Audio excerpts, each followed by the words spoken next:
All right, what is going on today? I have a special live. We're going to be talking men's side of back pain, the side that's often overlooked when we're thinking about this topic. It is something that is typically people just don't think about it. They don't consider it. It's really something that just gets thrown to the side. And when I say the mental side of it, I mean both mentally in dealing with it, but then also mentally, as in uh, what type of effects that has actually on your healing, right? So a lot of people will think, hey, you know what? I just got to do, the workouts. That's going to do everything for me. It's going to make sure that it's going to solve all my problems. But the thing that they often forget is that the body doesn't work that way, and we've all been in that situation where I'll use the most obvious situation with alcohol, for example. You drink a whole bunch of alcohol and you feel like crap the next day. And for those people who are older, you know exactly what I'm talking about. And so we understand that when we eat bad and we drink bad, these things stress our body. And we understand that our joints might, be inflamed. There's other, obviously, physiological effects that have to do with our internal organs, etc. And so that's just one example of how physiological things can affect us. Right? And we also understand, hey, if I'm living a high stress life, I just have to go look up this effects of stress on WebMD. So if you're listening to this, you're like, man, this guy's full of crap. Let's go right now, go to WebMD and type in effects of stress, and you'll see what types of effects they have, and they're pretty damaging.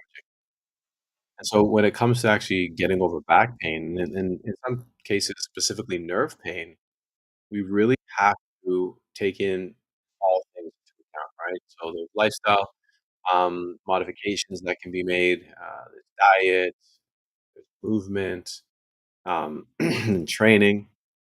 But one of the big things is your stress, right? And your mental uh, situation, which is very important. And so when we're in pain, we have to see it as a signal, not an enemy. I think it's the first thing.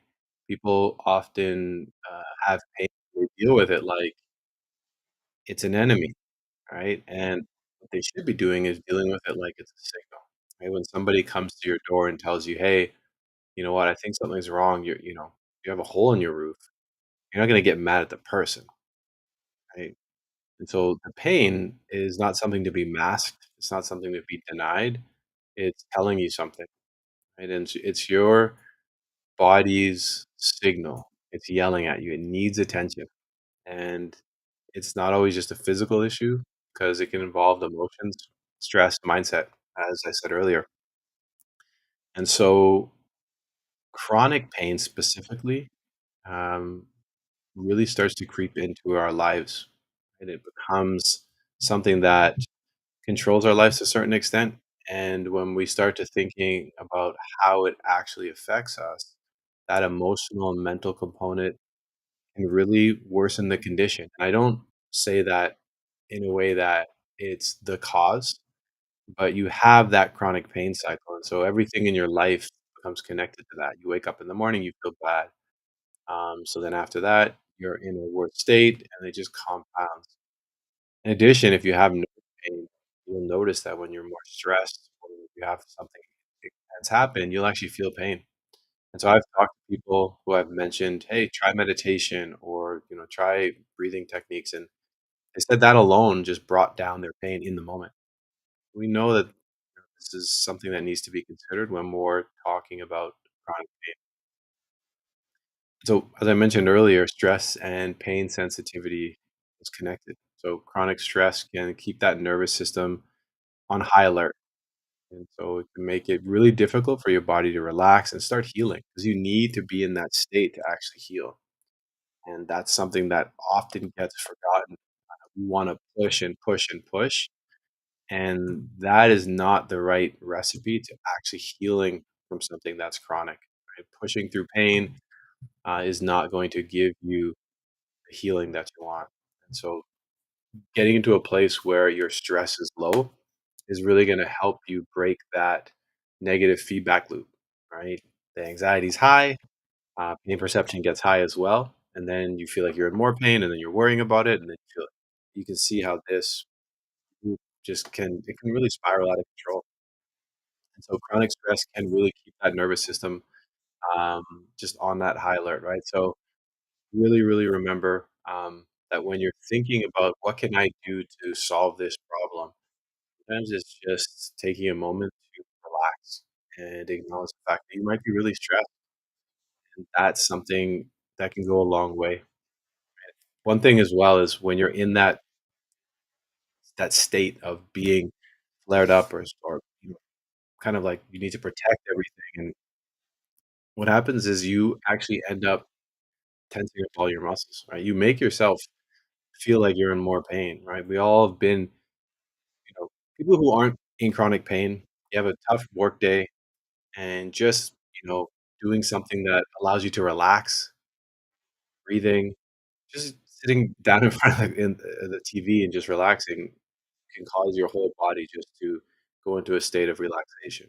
So just think about that effect and how much that's intertwined. And so one thing that I really want to talk about is the mind impacting pain. And so you may have seen this, but if you haven't, type in YouTube, after this talk, type in rubber hand delusion. And so what this is essentially somebody who has, in one sense, a rubber hand, and then looks like his hand is attached to that hand, and they start doing things like rubbing it and stroking it nicely and tickling it, and he can feel it, right? And they go at one point to smash with a hammer, and he pulls his real hand out of the way, which was not in the place of the rubber hand, because that's an example of how the brain can misinterpret sensory information. So it's a direct connection to illustrate how the mental side is connected. It's not separate from, it's all part of it. So for me, I had this realization. I was really thought I was past all of this, and I had a really stressful event. I used to work in the event space, and that a stressful event that I wasn't sleeping. I was very, very busy, on my feet a lot, staying in. I was in a different city. Wasn't eating right, and I started to feel my back, and I didn't really understand what was going on until much later. I thought that the flare up I had was from physical thing, but it really wasn't. It was truly from uh, the the stress I was going through. It was just a really stressful, and that time there was really solidified me starting to take the mental side more seriously and really listen and relax and focus on those types of things. And so I found that doing things like meditation on a regular basis is very important. Making sure that I get movement in, that wasn't always pushing myself.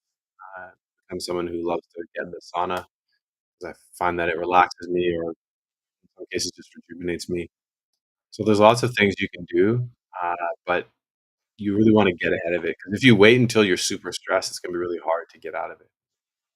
Um, so, uh, for right now, if you're thinking about, like, "What can I do?"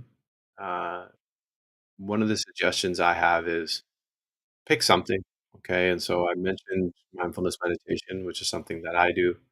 You can do some relaxing breathing. Box breathing is a good one. Um, Another thing is, journaling, right? Journaling can be good for some people as well. And in some cases that are more extreme and people are open to it is, uh, therapy.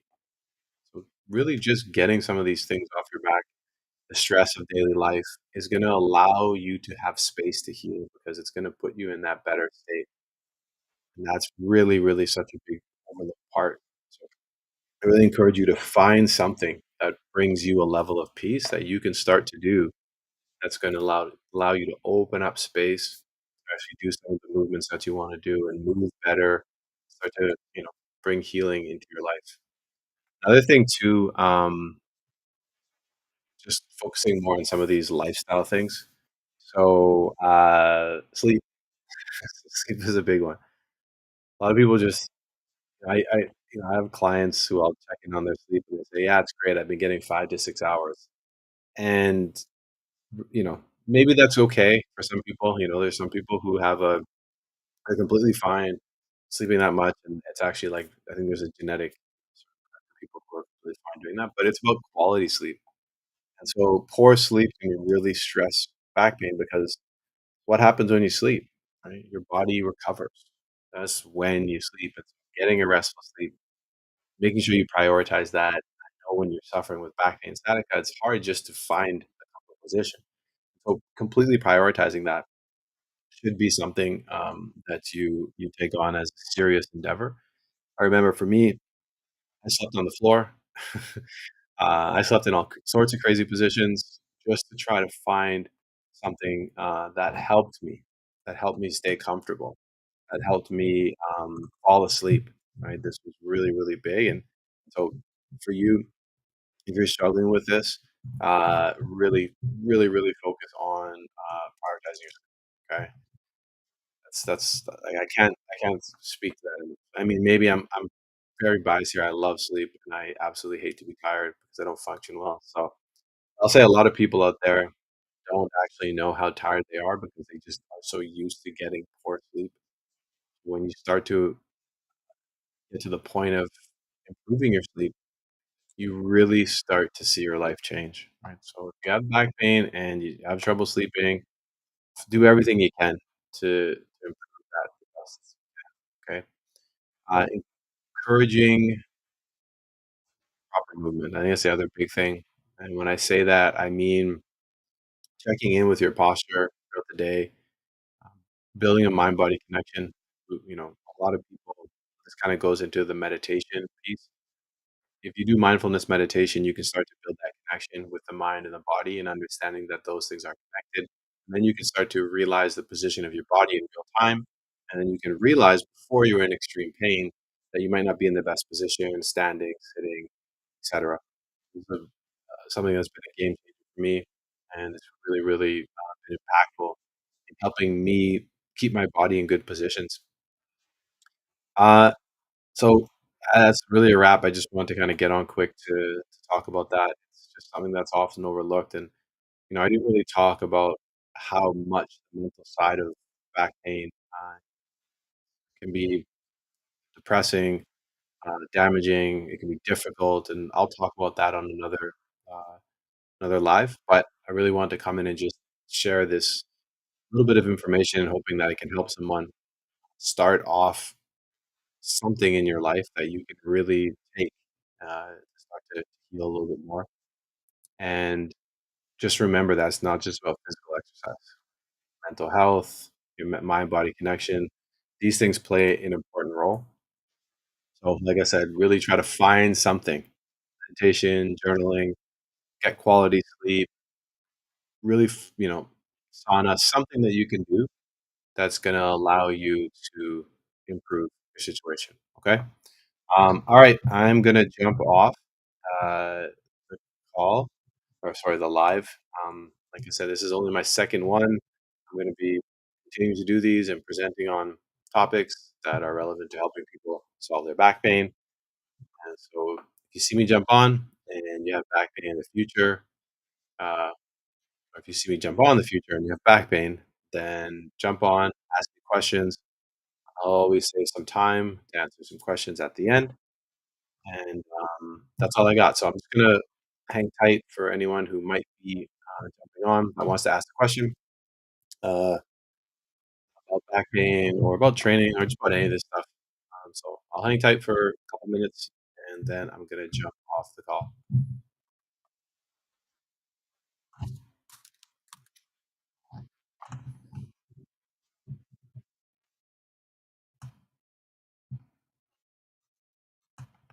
All right. No questions. It looks like.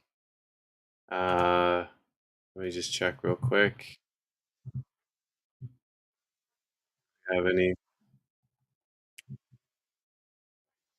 All right. So I don't see any questions. So if that's the case, oh, I'm sorry. What is the topic I'm discussing? So, mental side of back pain, and we'll email you. That sounds good, Sergio. You shoot me an email. I don't know if we're talking. If you need my email, just DM me. We can chat from there. Okay. Any other questions, concerns, comments, things people want to talk about, back pain related?